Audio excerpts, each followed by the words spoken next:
Hello everyone, welcome to Adda 24/7. I am your mentor Kinjal and let us start the session. Before starting the session, आज का session बहुत ही important है क्योंकि 3 सबसे बेहतरीन जो बैंक की वैकेंसीज होती हैं, जो एग्जाम्स होते हैं, उसके बारे में हम बात कर रहे हैं. ये ऐसे बैंक एग्जाम्स हैं जिसको हर साल कैंडिडेट्स प्रेफर करते हैं और ऐसा क्यों करते हैं ये जानना बहुत ज़रूरी है. So always ask why.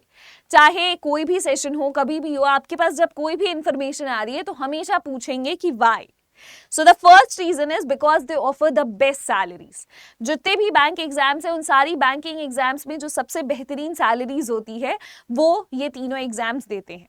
दूसरी चीज है कि आपके पास वर्कलोड जो है वो बैलेंस्ड होता है, ऐसा होता है कि डूएबल है, आप कर लेंगे. तीसरा है कि आपकी वर्क लाइफ बैलेंस भी मेंटेन कर सकते हैं. और चौथे हैं कि जैसा आपको पता ही है that with every job, every government job, आपके पास अदर भी बेनिफिट्स होते हैं जो सैलरी के बिना भी आपके पास होते हैं. तो सबसे पहले समझते हैं कि वो 3 कौन सी बैंक एग्जाम्स हैं. तो इसमें पहला आएगा आरबीआई ग्रेड बी, दूसरे नंबर पे होगा एसबीआई पीओ और तीसरा होगा आईबीपीएस पीओ. समझते हैं कि एसबीआई पीओ को मैंने पहले क्यों रखा है. मेरी एक बात समझिए, ये जो सेशन स्टूडेंट्स देख रहे होंगे वो ऐसे एस्पिरेंट होंगे, ऐसा मैं समझती हूँ, क्योंकि इंडिया में इन एस्पिरेंट्स की संख्या बहुत ज़्यादा है जिन्होंने बेसिक ग्रेजुएशन किया है, नॉर्मल ग्रेजुएशन किया है, मतलब कि BA, BCom, BSc, MCA, BCA. तो ये सारे जो ग्रेजुएशन या पीजी की अगर आपके पास डिग्री है तो आप जो है एलिजिबल होंगे for SBI PO, for IBPS PO and for RBI grade B. But at the same time आप हमेशा ऐसे एग्जाम्स को प्रेफर करना चाहेंगे जो समहाउ आपको एक सीमित सिलेबस के साथ ही अवेलेबल हो जाए. तो ये जहाँ पे हम सीमित सिलेबस की बात करते हैं वहाँ पे एक बहुत इंपॉर्टेंट रोल प्ले करते हैं एसबीआई और आईबीपीएस. दूसरा, बहुत सारे ऐसे भी स्टूडेंट्स हैं जिनका 60% ग्रेजुएशन में नहीं बन पाता है. तो ऐसे स्टूडेंट्स के लिए भी एसबीआई और आईबीपीएस जो है बहुत अच्छा सहारा बनते हैं.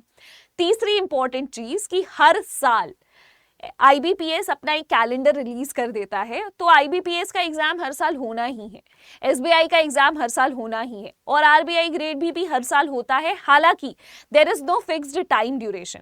जैसे आईबीपीएस के जो एग्जाम्स हैं, आप जब पीओ क्लर्क की अगर हम बात करें तो आईबीपीएस का जो पीओ का एग्जाम है वो हर साल लगभग जुलाई अगस्त में ही हो जाता है आपका प्री का एग्जाम. और एक डिसाइडेड डेट है जहाँ पे आपका रिजल्ट आएगा और आपकी नौकरी पक्की हो जाएगी. इसी तरीके से एसबीआई पीओ भी काम करता है. बट जहां तक कि आरबीआई ग्रेड बी की बात है तो ये थोड़ा हर साल थोड़ा थोड़ा कभी कभी डिले या कभी कभी प्रीपोन हो जाता है.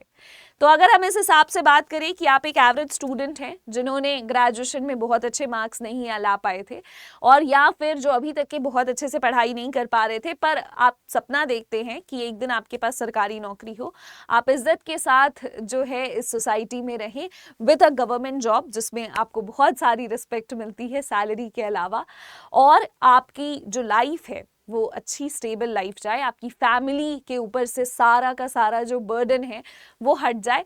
तो हम इस हिसाब से पहले एसबीआई पीओ, फिर आईबीपीएस पीओ और फिर आरबीआई ग्रेड बी के बारे में जानेंगे कि why are these jobs the most preferred jobs in the banking world.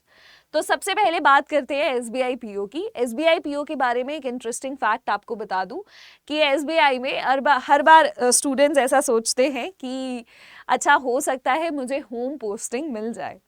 SBI PO में ज़रूरी नहीं है आपको होम पोस्टिंग मिले, बट हाँ ट्रांसफर्स हमेशा एक अच्छा ऑप्शन हो सकता है to get your home posting. अब बात करते हैं कि एसबीआई पीओ में what is the annual salary, what is the monthly salary, आपके पास एलिजिबिलिटी क्या है और क्या किसी वर्क एक्सपीरियंस की इसमें रिक्वायरमेंट होती है. तो एक चीज याद रखेंगे, आपकी एनुअल सैलरी लगभग 12 लाख के आसपास होती है और जो आपकी मंथली सैलरी है वो 55,000 से अप्रॉक्सीमेटली 60,000 तक की होती है. तो 55 से 60,000 और 12 लाख रुपए की आपकी एनुअल सैलरी होती है. ये इन हैंड है. 55,000 जो ये सैलरी मैंने यहाँ पे लिखा है, this is your in hand salary. आपकी एलिजिबिलिटी क्राइटेरिया पे ज़्यादा फोकस करते हैं क्योंकि आपने एग्ज़ाम देना है और आपको एग्ज़ाम क्रैक करना है। तो 2023 में जो नोटिफिकेशन आया वहाँ पे ग्रेजुएशन ही था और अभी तक के यही पैटर्न देखा गया है कि कभी भी एसबीआई ने ये नहीं कहा है कि हमें सिर्फ वही मैनेजर चाहिए जिनके 60% नंबर आए हों ग्रेजुएशन में। तो ये एक अच्छी बात है कि एलिजिबिलिटी में सिर्फ ग्रेजुएशन है और there is no work experience which is required. SBI का एग्जाम जो है 3 फेजेस में कंडक्ट होता है। पहला है आपका प्री, फिर है आपका मेंस और फिर आपका फेज 3। तो मैंने इसको प्री को फेज 1, फेज 2 और फेज 3 ऐसे ले लिया है कि फेज 1 में आपने कौन से सब्जेक्ट्स पढ़ने हैं। तो याद रखिएगा किसी भी बैंकिंग जॉब की जब आप तैयारी करते हैं तो आपको quant, reasoning, English, general awareness, descriptive writing, ये 5 सेक्शन से तो गुजरना ही पड़ता है। एसबीआई की बात करें तो एसबीआई में पहले वो 3 ही सब्जेक्ट पूछते हैं, बाद में वो 2 सब्जेक्ट्स ऐड कर देते हैं which is your general awareness and descriptive writing. Future में फिर जब फेज 3 आता है तो आपका ग्रुप एक्सरसाइज होता है अलोंग विद साइकोमेट्रिक टेस्ट, जो आपका एक इंटरव्यू के साथ फॉलो किया जाता है। ये जो सैलरी मैंने यहाँ पे लिखी है, ये इन हैंड सैलरी और एनुअल सैलरी, ये उस स्टूडेंट की है जिसने कोविड के आसपास जो है एसबीआई ज्वाइन किया था, तो ये उसकी अभी सैलरी है। आगे चलते हैं, देखते हैं आईबीपीएस पीओ के बारे में। तो आईबीपीएस बेसिकली ऐसा एक एग्जाम कंडक्ट करवाते हैं जिसके अंदर बहुत सारे बैंक्स आते हैं, जैसे कि पीएनबी, जैसे कि यूको बैंक, जैसे कि सेंट्रल बैंक, जैसे कि जितने भी यूनियन बैंक, जितने भी ऐसे सरकारी बैंक्स हैं जो एसबीआई, जो कमर्शियल बैंक्स हैं जो एसबीआई का पार्ट, जो एसबीआई के अलावा है, वो सारे के सारे बैंक्स एक साथ आते हैं और फिर वो यहाँ पे अपनी जो है वैकेंसी निकालते हैं in the under IBPS PO. जैसे बैंक ऑफ बड़ौदा, तो आईबीपीएस पीओ में अगर हम देखें तो आपकी जो मंथली सैलरी है वो लगभग 54,000 के आसपास होती है और फिर जो आपकी एनुअल सैलरी है वो 11 से 12 लाख होती है। दोनों ही जो वैकेंसीज है, एसबीआई पीओ हो या आईबीपीएस पीओ हो, आपकी जो मैंने सैलरी ली है वो बिल्कुल टीयर 2, टीयर 3 सिटी में पोस्टेड स्टूडेंट्स के हिसाब से ली है। बट ऐसे बहुत सारे लोग हैं जो बड़ी सिटीज़ में पोस्ट होते हैं और जब वो आप बड़ी सिटी में पोस्ट होते हो तो आपकी सैलरी जो है और बढ़ जाती है क्योंकि आपको एचआरए ज़्यादा मिलता है। हैविंग सेड दैट, आपका एलिजिबिलिटी क्राइटेरिया यहाँ पे ग्रेजुएशन ही है, नॉट विथ 60%। आपका एलिजिबिलिटी क्राइटेरिया यहाँ पे ग्रेजुएशन है। आप सिर्फ अगर ग्रेजुएट हैं तो भी आप आईबीपीएस पीओ का फॉर्म फिल कर सकते हैं, इस एग्जाम को क्रैक कर सकते हैं और नौकरी पा सकते हैं। आपको किसी भी वर्क एक्सपीरियंस की रिक्वायरमेंट इस जगह पे नहीं होती है। आईबीपीएस पीओ को अगर आपको क्रैक करना है तो कौन से आपको सब्जेक्ट्स पे ध्यान देना पड़ेगा? तो आपने ध्यान देना होगा क्वांट पे, रीजनिंग पे, इंग्लिश में इन योर प्रीलिम्स एग्जाम, यानी कि आपके फेज 1 एग्जामिनेशन में। अगर हम फेज 2 की बात करें तो फिर वहां पे क्वांट, रीजनिंग, इंग्लिश के साथ ही साथ आपका आ जाता है जीए और डिस्क्रिप्टिव राइटिंग। अब आप पूछेंगे कि मैम डिस्क्रिप्टिव राइटिंग क्या होता है? आपको लगेगा ये तो महज सिर्फ लेटर राइटिंग और ऐसे राइटिंग है, बट याद रखिएगा इसका जो इम्पोर्टेंस है वो एग्जाम के हिसाब से बढ़ता जाता है। जैसे यहाँ पे आईबीपीएस पीओ में डिस्क्रिप्टिव राइटिंग आपकी सिर्फ और सिर्फ 25 नंबर की पूछी जाती है, बट जब हम एसबीआई पीओ की बात करें, जब हम बड़े बैंक की बात करें तो 50 नंबर, और वैसे ही आप आरबीआई ग्रेड बी की बात करेंगे तो और ज्यादा मार्क्स का उसका इंपॉर्टेंस है। फेज 3 में आपका यहाँ पे सिर्फ और सिर्फ इंटरव्यू होता है, there is no group exercise. But मैं आपसे एक चीज कहना चाहती हूँ कि आप एसबीआई और आईबीपीएस पीओ जो 2024 में आने वाला है या जब भी आएगा नेक्स्ट, आप 2024 के अगर एसबीआई पीओ और आईबीपीएस पीओ को टारगेट कर रहे हैं, देखिए इस साल का साइकिल तो इनका खत्म हो चुका है। अगर आप नेक्स्ट ईयर के लिए टारगेट कर रहे हैं तो आपको अभी से अपने क्वांट, रीजनिंग, इंग्लिश, जीए और डिस्क्रिप्टिव राइटिंग पे अच्छी पकड़ बनानी चाहिए। जो तीसरी यहाँ पे चीज है वो है RBI grade B. RBI grade B is basically managerial level job at RBI. RBI जो है वो सेंट्रल बैंक है, वो सारे बैंक्स का एक बैंक है, वो बैंकों का बैंक है ना। वो बताता है कि IBPS के अंडर जो बैंक्स है उन्हें क्या करना है, बाकी इन सारी बैंक्स को क्या करना है, कौन से रूल्स आएंगे, कौन से रेगुलेशंस आएंगे, इन सबको रेगुलेट कैसे करना है। आपका इनफैक्ट देश के पूरे मनी मार्केट और इधर उधर सब जगह अच्छी आपको नॉलेज होनी चाहिए इस एग्जाम को क्रैक करने की। जो आइडियल तौर पे प्रेफरेंस देखा गया है वो ऐसा देखा गया है कि स्टूडेंट्स ऐसा प्रेफर करते हैं कि पहले वो IBPS PO या SBI PO में ज्वाइन कर ले, 1-2 साल काम कर ले और फिर वो RBI ग्रेड B की तैयारी करना चालू करते हैं। हालांकि अगर आप मान लीजिए आपका इंटरेस्ट बहुत ज़्यादा है इन सब्जेक्ट्स लाइक ESI और फाइनेंस एंड मैनेजमेंट, तो उस कंडीशन में आपके लिए ये जो दरवाजे हैं वो बिल्कुल खुले हुए हैं। आप ज़रूर इसकी तैयारी अभी से स्टार्ट कर सकते हैं 2024 वाले अटेम्प्ट के लिए, क्योंकि थोड़ा लंबा टाइम चाहिए मेहनत करने के लिए और इस एग्ज़ाम को क्रैक करने के लिए, क्योंकि ये एक ऐसा एग्ज़ाम है जहाँ पे माना जाता है कि IITians और टॉप IIM के बंदे भी जो होते हैं वो भी आपके साथ पार्टिसिपेट करते हैं कंपटीशन में। हैविंग सेड दैट, आपको पूरी ऑनेस्टी के साथ बताएंगे कि मंथली जो है अप्रॉक्सीमेटली इतनी आपकी सैलरी बनती है और वैसे ही 24 लाख जो है आपकी एनुअल सैलरी बनती है। ये जो मंथली सैलरी है दिस इज नेट सैलरी, ये आपके हाथ में आएगी, दिस इज इन हैंड, जैसा मैंने IBPS PO और SBI PO के लिए भी बताया। आपका जो एलिजिबिलिटी क्राइटेरिया है अब इसमें थोड़ा चेंज हो जाता है, आपको ग्रेजुएशन में चाहिए 60%। अब बहुत सारे ऐसे एस्पिरेंट होंगे जिनको ग्रेजुएशन में 60% नहीं आ पाए, उनका क्या? तो अगर आपके ग्रेजुएशन में 60% नहीं आ पाए तो कोई दिक्कत नहीं है। अगर आपने पोस्ट ग्रेजुएशन किया है और पोस्ट ग्रेजुएशन में अगर आपने 55% ले आए हैं तो भी काफ़ी है। अच्छा, एक इम्पॉर्टेंट चीज़ कि यहाँ पे ऐसे सोचा जाता है कि अरे इसमें ऐसा है क्या कि मैम हमने MBA किया हुआ हो या BCom ही चलेगा, BA नहीं चलेगा, BTech नहीं चलेगा, तो ऐसा बिल्कुल भी नहीं है। आप किसी भी डिसिप्लिन से हो सकते हैं और एज लिमिट तो वही है 21 to 30 ईयर्स। तो ये बड़ी इंटरेस्टिंग सी वैकेंसी है अपने आप में, क्योंकि आपको 21 साल की उम्र में मैनेजर बनाने के लिए एक ऑप्शन दे देती है। आप इस ऑप्शन को लेना चाहें या नहीं ये आपकी चॉइस है out of these 3 exams that I have told you. तो 2024 में अगर आप इसको क्लियर करने का सोच रहे हैं तो इसका भी एग्जाम 3 फेजेस में होता है।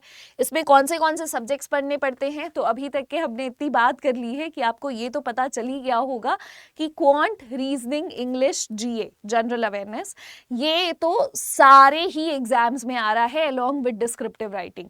तो यहाँ पे फेज 2 का बड़ा प्राइम इंपॉर्टेंस होता है और फेज 2 का जो इम्पोर्टेंस है उसमें कुछ इंपॉर्टेंट सब्जेक्ट्स हैं जैसे कि फाइनेंस एंड मैनेजमेंट। इसका आपका जो पेपर होता है वो पार्शियली 50% होता है ऑब्जेक्टिव और बाकी का होता है डिस्क्रिप्टिव, मतलब आपने आंसर्स को टाइप करना है कीबोर्ड में। Similarly ESI economic and social issues का भी जो आपका पेपर होता है वो भी ऐसे होता है, 50% आपका डिपेंड करता है ऑब्जेक्टिव पे और बचा 50% होता है डिस्क्रिप्टिव पे।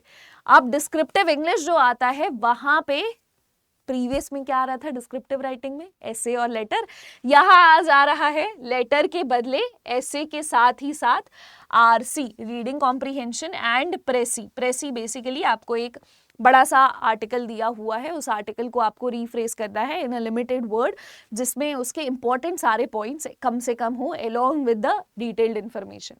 अब यहाँ पे फेज 3 में होता है इंटरव्यू।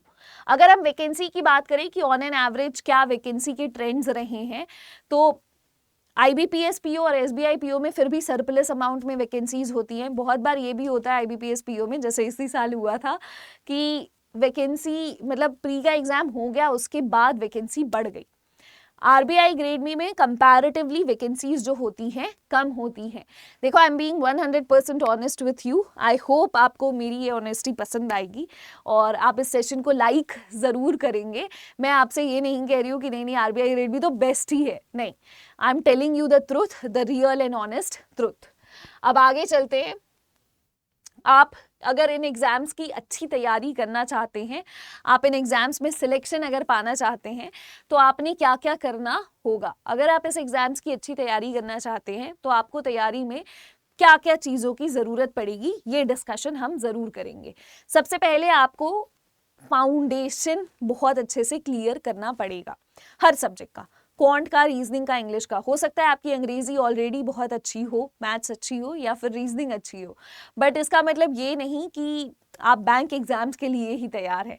बैंक एग्जाम्स में फाउंडेशन को ज्वाइन करना बहुत ज़्यादा ज़रूरी है, क्योंकि ओरिएंटेशन आपका एक सर्टेन टाइप का होना चाहिए। जैसे अगर मैं इंग्लिश की बात करूं तो इंग्लिश में एक नॉर्मल दूसरा एग्जाम ले लेते हैं, जैसे एसएससी। तो एसएससी में आप देखेंगे ग्रामर का बड़ा प्राइम इंपॉर्टेंस है, अलग अलग पार्ट टाइप्स में ग्रामर पूछी जाती है। बट यही जब हम बात करते हैं बैंकिंग की, तो यहाँ पे धीरे धीरे हम देख रहे हैं कि ग्रामर का इंपॉर्टेंस वो कम होते जा रहा है, वो towards a more comprehensive paper जो है मूव करते जा रहे हैं विथ टाइम। पिछले 3 साल का अगर आप ट्रेंड देखेंगे तो इस हिसाब से जो बैंकिंग एग्जाम्स है उनका एक सर्टेन ट्रेंड है, और वो एक सर्टेन ट्रेंड के हिसाब से ही आपने तैयारी करनी है। तो मेरा आपसे सजेशन, अगर आप श्योर शॉर्ट सिलेक्शन चाहते हैं 2024 में, तो आपको क्या क्या करना चाहिए ये मैं आपको बता देती हूँ। सबसे पहले ये जो तीनों चारों सब्जेक्ट्स हैं, इनमें के आपने फाउंडेशन बैचेस ज्वाइन करने हैं। इसके अलावा आपको टारगेट बैचेस की भी जरूरत पड़ेगी। जब इनका नोटिफिकेशन आएगा, जब ये वैकेंसीज आएंगी, तो आपको टारगेट बेस्ड स्टडीज की भी ज़रूरत पड़ेगी, ताकि आप उस टाइम पे रिवाइज कर सके, फिर से आप नई चीज़ें, अगर कोई चीज़ भूल चुके हैं तो उसको आप पकड़ सकें, टाइमली आप रिविजन कर सके।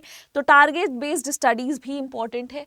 तीसरी चीज़ आपके लिए इम्पॉर्टेंट है कि आप जो है टेस्ट हर बार देते रहे, हर वीकली देते रहे।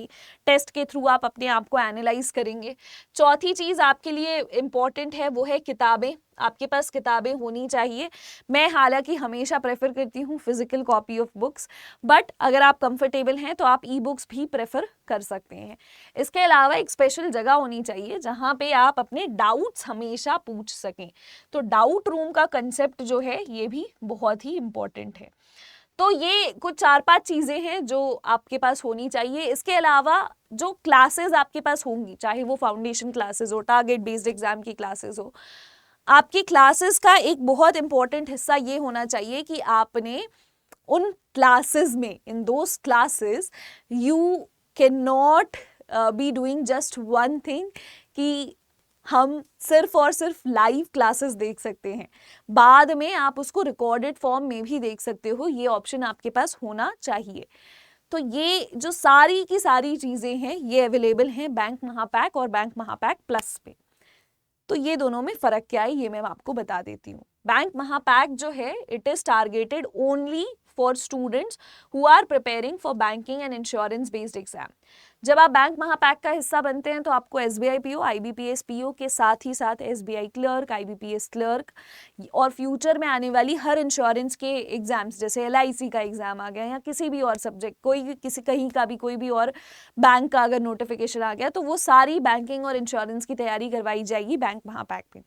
बैंक महापैक प्लस की अगर हम बात करें तो प्लस कोर्स में आपको क्या एक्स्ट्रा अवेलेबल होता है, तो आपके पास अवेलेबल होता है आरबीआई, सेबी, नबार्ड, ऐसे जो वैकेंसीज आती हैं। और इसके अलावा आपने अगर कोई स्पेशलाइज्ड डिग्री ली है, जैसे अगर आपने एमसीए किया है या आपके आईटी के ब्रांच से आपने बीटेक किया है, बीई किया है, या फिर आप मान लीजिए आपने पहले बीए इन हिंदी किया था, फिर एमए इन हिंदी किया है, तो राजभाषा, तो ये लॉ में आपने कुछ किया है, तो अगर आपने स्पेशलिस्ट ऑफिसर्स की तैयारी करी है, तो स्पेशलिस्ट ऑफिसर के लिए और उसके साथ रेगुलेटरी बॉडीज के एग्जाम जैसे आरबीआई, सेबी, नबार्ड, सिडबी, ये सारे एग्जाम्स के लिए आपने करना है आरबीआई ग्रेड बी। आज के सेशन के रेस्पेक्ट में अगर मैं बात करूं तो अगर आप सिर्फ एसबीआई पीओ और आईबीपीएस पीओ में इंटरेस्टेड हैं तो आप जा सकते हैं विद बैंक महापैक। बट अगर मान लीजिए आप इंटरेस्टेड हैं with in RBI, SEBI, NABARD and IBPS SO along with SBI and IBPS PO, मतलब एसबीआई पीओ, आईबीपीएस पीओ के साथ ही आरबीआई ग्रेड बी वगैरह की भी आपको तैयारी करनी है, तो you can go with bank Mahapack plus. अब जब आप इसमें रजिस्टर करेंगे और अगर आप एक रेफरल कोड यूज़ करना चाहते हैं ताकि आपको बेहतरीन डिस्काउंट्स मिल सके, आपके पैसे बच जाए, तो आप ये कोड यूज़ कर सकते हैं Y659। आप अड्डा 24/7 के किसी भी कोर्स में कभी भी रजिस्टर करते हैं तो आप उसमें ये कोड यूज़ कर सकते हैं विच इज़ Y659। Y659 को यूज़ कैसे करना है और इन कोर्सेज में रजिस्टर कैसे करना है वो एक बार देख लेते हैं, ताकि हमारे लिए ये जर्नी जो है थोड़ी आसान हो जाए। देखो, तैयारी करने के लिए अलग अलग तरीके से तैयारी की जा सकती है डेफिनेटली, बट अगर आप अच्छी तैयारी करना चाहते हैं तो इसके लिए बहुत ज़रूरी है कि आप एक डेडिकेटेड बैच का हिस्सा बने, जहां पे आपसे तैयारी ऐसी करवाई जाए कि आपका जो सिलेक्शन है वो हम इंश्योर कर सकें। और ऐसी तैयारी के लिए जैसा कि मैंने आपको बताया, it is very important that you register your self in either of these courses. और इसके लिए मैंने आपको कोड भी बता दिया है Y659। मेरा आपसे पर्सनल सजेशन होगा कि आप साल भर के लिए रजिस्टर करें, ताकि, क्योंकि देखिए ये जितनी भी गवर्नमेंट एग्जाम्स हैं वो एक साइकिल है। मतलब आपने अभी से जब आप टाइम इन्वेस्ट करोगे तो आप साल भर के अंदर जो है एक अच्छी बैंक की नौकरी पकड़ लेंगे। बाकी आप सभी को मेरी तरफ से हैप्पी दिवाली। आप और आपका परिवार हमेशा खुश रहें, समृद्ध रहें, और मैं आशा करती हूँ कि अगली दिवाली तक के आपके पास एक अच्छी बेहतरीन गवर्नमेंट जॉब आपके साथ हो। Thank you and have a nice day ahead.